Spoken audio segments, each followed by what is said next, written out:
When it comes to conspiracy theories, it's almost as if we don't want them to get solved, or at least fully solved, because when we finally do get the truth, that's it. All the fun and speculation stops. Part of the appeal is thinking that it could be true, but not knowing for sure. And when we get the answer, all the magic goes away. Well, I hate to break it to you guys, but it looks like we have to say goodbye to one conspiracy theory that has been pretty popular in NBA circles for years now, because I have what I believe to be definitive proof, putting this to rest once and for all.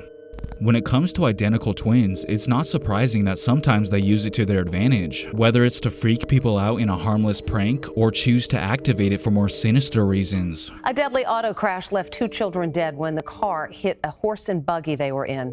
Cops say a woman confessed to being behind the wheel, but they say she wasn't the driver. They say she switched places with her identical twin. Did these twin sisters pull a twisted switcheroo to cover up a fatal car crash?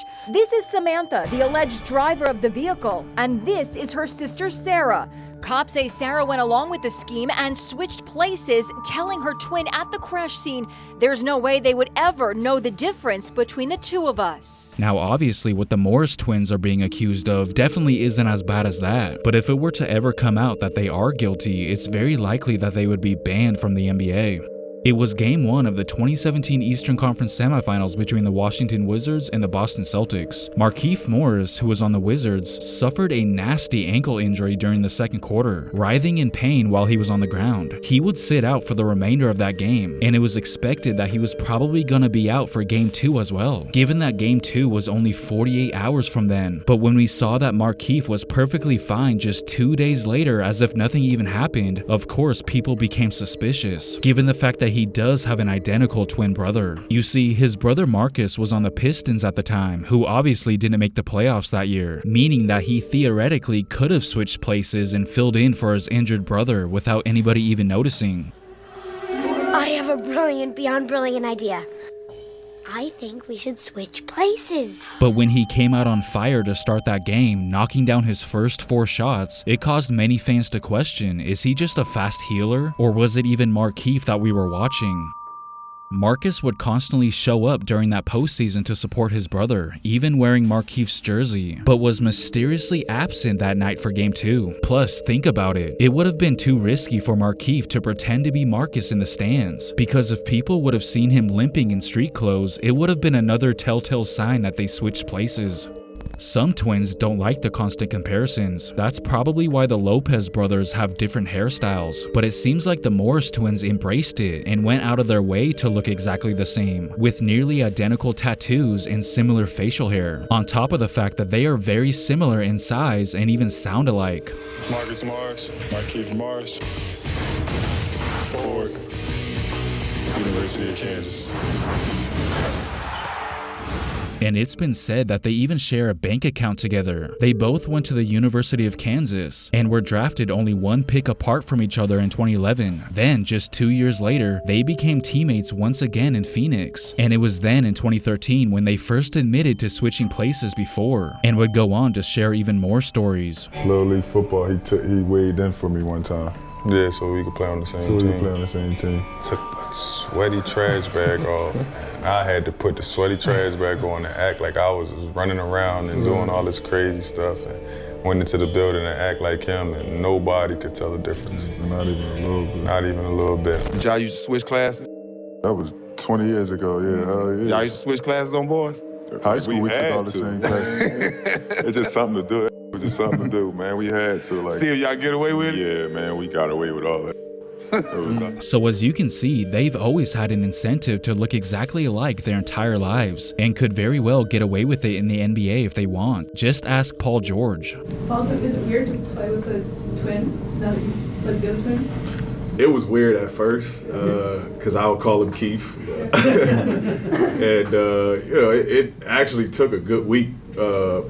It's crazy, what's up, Marcus? Nice to meet you. And then instantly after that, hey, Keith.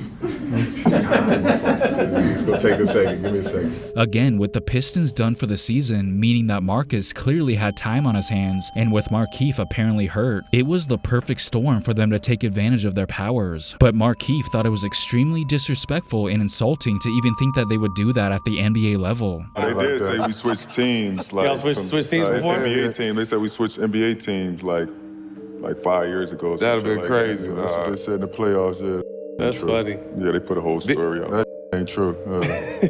I mean, I get what he's saying, but how you gonna come out and admit to doing it before, literally on that same podcast 30 seconds earlier, I get away with it? Yeah, man, we got away with all that. and expect to change the minds of the people who already are suspicious of you? It would be one thing if they never did it in the past, but since they have a history of doing stuff like this, it's kinda difficult to believe them when they deny it. There's just too much incriminating evidence against them. When I first started researching for this video, I fully anticipated that I was going to end up proving that they did in fact switch places in the 2017 NBA playoffs, but instead I ended up proving the opposite. All my investigative work did was confirm that they didn't. You see, at first I tried to study each of their jump shots to maybe see if there's a difference so I can expose them that way, but I quickly came to the conclusion that their shooting forms are just too similar, so I directed my attention towards their tattoos. Everyone just casually says that they have the exact same tattoos, without actually putting in the work to find out for sure. I mean, come on, there has to be some differences. There's just no way that it's an exact match. And guess what? After a good hard look, I believe I found a slight difference, and luckily it's in a place that's easily visible, even with their jerseys on. I began looking at the moment that kicked this whole thing off, with what we know for sure is obviously Markieff on the ground after rolling his ankle. I want you to take a look at this area right here on his left shoulder, and really sear this in your brain and take a mental note that this is Markieff. Now that that's established, let's compare it to Marcus's left shoulder. As you can see, the same area beneath the S has something a little skinnier and thinner there, so keep that in mind that this one belongs to Marcus. Next, I tried finding some footage of them together, so I don't have to keep going back and forth looking at pictures. And this Phoenix Suns press conference from 2014 really gave me a clear view of both of their shoulders at the same time, confirming even more that there's no doubt that there's a difference here, with this picture providing an even clearer view of them next to each other and what we need to see.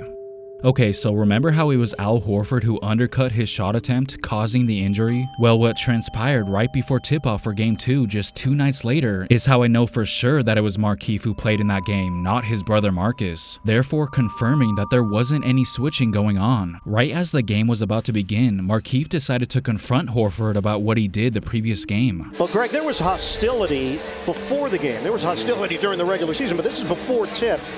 Markieff Morris told the media that I'm going to go directly to Al Horford and ask him, was that intentional the other day? That's the conversation they had. At first I thought, wouldn't that be cool if that was actually Marcus who confronted Horford, standing up for his brother while pretending to be him at the same time? That's seriously what I thought. That is until I saw his left shoulder, immediately realizing that no, it actually was the rightful person who was supposed to be there, Markieff.